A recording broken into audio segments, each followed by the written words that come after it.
Hello साथियों, आप सभी का स्वागत है हमारे YouTube चैनल पे। आज के इस वीडियो में हम बताने वाले हैं कि बीएड की जो एंट्रेंस एग्ज़ाम के बाद जो काउंसलिंग होने वाली थी वो आपकी 1 सितंबर से स्टार्ट हो गई है। तो इसमें आपको किन किन डॉक्यूमेंट्स की रिक्वायरमेंट रहेगी और आपको किन बातों का ध्यान रखना है। तो साथियों, यहाँ पर आपको पता है कि आपकी जो काउंसलिंग होगी वो 3 राउंड में होगी। फर्स्ट राउंड जो है आपका फर्स्ट काउंसलिंग है, सेकेंड राउंड जो है आपका वो पूल काउंसलिंग है और जो थर्ड राउंड है वो डायरेक्ट एडमिशन है। तो अब इन तीनों में फ़र्क क्या है, यहाँ पर मैं आपको बता दूं, आपका राउंड 1 और राउंड 2 ऑलमोस्ट एक ही तरीके से है। जिन बच्चों का एडमिशन राउंड फर्स्ट में नहीं हो पाएगा या उन्हें सीट नहीं मिल पाएगी किसी भी तरीके से, तो वो उस पूल में चले जाएंगे और पूल में अपने एडमिशन के लिए प्रयास करेंगे। और जो इन दोनों काउंसलिंग में अपने एडमिशन्स नहीं ले पाते हैं या कॉलेज सेलेक्ट नहीं कर पाते हैं, तो ये डायरेक्ट एडमिशन का जो प्रोसेस है ये डायरेक्ट होगा आपका कॉलेज के ज़रिए। जिन भी कॉलेजेस में सीट्स ओपन होंगी, जहाँ पे खाली होंगी, तो वहाँ पर आप जो कैंडिडेट्स हैं वो डायरेक्ट जाकर वहाँ पर एडमिशन प्रोसेस करा सकते हैं।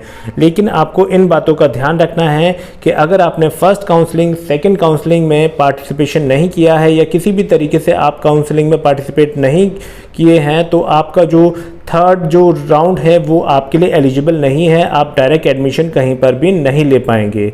ठीक है, तो अब यहाँ पे काउंसलिंग में होने क्या क्या वाला है, तो आपको सबसे पहले कुछ बातों का ध्यान रखना है। सबसे पहले तो आपके पास ये डॉक्यूमेंट्स होने चाहिए जब आप काउंसलिंग के लिए जा रहे हो। आपका बैंक अकाउंट होना चाहिए, उसमें आपका नंबर होना चाहिए, IFSC कोड होना चाहिए, बैंक नेम होना चाहिए, ब्रांच ETC, ये सभी जानकारी आपके पास होनी चाहिए। उसके बाद scan copy of qualifying exam marksheet, मतलब आपके जितने भी आपने एग्ज़ाम दिए हैं 10th 12th ग्रेजुएशन और उसके बाद जो आपने एंट्रेंस एग्ज़ाम दिया है, ये सारे डॉक्यूमेंट्स के मार्क्स और उनके जो पेपर्स हैं उनकी फ़ोटोकॉपी आपको करा के रखनी है अपने पास। इसके बाद आपको यहाँ पर साफ साफ दिखाया गया है कि 6 स्टेप्स हैं आपकी काउंसलिंग के। पहला है आपका रजिस्ट्रेशन फॉर काउंसलिंग, सेकंड है फीस पेमेंट, थर्ड है आपका चॉइस फिलिंग, जो आप जिस कॉलेज को चाहते हैं अलॉटमेंट के लिए आप उसे चूज कर सकते हैं वहाँ पे।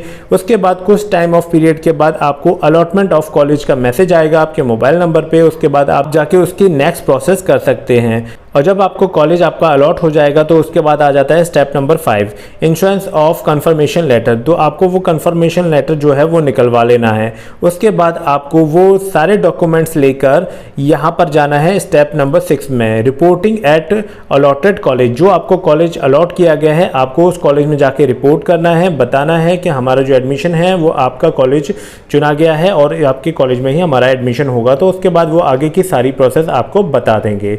तो साथियों, यहाँ पर बहुत से बच्चों को ये भी डाउट है कि जो हमारी फीस होगी वो क्या होगी। तो यहाँ पर आप देख सकते हैं आपकी काउंसलिंग का जो चार्ज है वो 750 रुपये है। और एडवांस कॉलेज फ़ी, मतलब जहाँ आप अलॉटमेंट के लिए जाते हैं तो आप किसी भी कॉलेज को लॉक करते हैं तो वो जो 5,750 रुपये की जो फीस है ये आपके डेबिट कार्ड से काट ली जाएगी जब आप ऑनलाइन रजिस्ट्रेशन करेंगे या कॉलेज फिलिंग करेंगे उस दौरान। तो ये आपकी काउंसलिंग की पूरी टोटल फीस होगी जिसमें आपको कॉलेज अलॉट कर दिया जाएगा।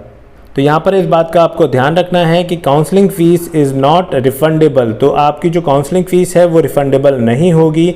If a candidate not allotted seat then the amount of advance fees is refundable to their bank account. तो यहाँ पर साफ साफ कहा गया है कि अगर कोई भी कॉलेज उस बच्चे को नहीं मिल पाता है तो उसकी जो फीस है वो पूरी उसके बैंक अकाउंट में रिफ़ंड हो जाएगी। अगर उसको एडमिशन मिलता है और बोलता है कि मुझे यहाँ एडमिशन नहीं चाहिए तो वो रिफंडेबल किसी भी केस में नहीं होने वाली है। तो उम्मीद है ये हमारा वीडियो आपको पसंद आया होगा। हमारा वीडियो आपको पसंद आया तो हमारे वीडियो को लाइक करें, कमेंट करें, सब्सक्राइब करें, अपने सभी दोस्तों में शेयर कर दें ताकि उनको बीएड्स के एडमिशन से रिलेटेड कोई भी जानकारी चाहिए तो उनको यहाँ से वो मिल सके। अगर आपके मन में कोई भी संदेह या सवाल है बीएड एंट्रेंस एग्ज़ाम होने के बाद काउंसलिंग को लेकर या कोई भी और भी सवाल हैं आपके, तो आप कमेंट करके हमसे पूछ सकते हैं। तो अगले वीडियो तक के लिए जय हिंद, जय भारत।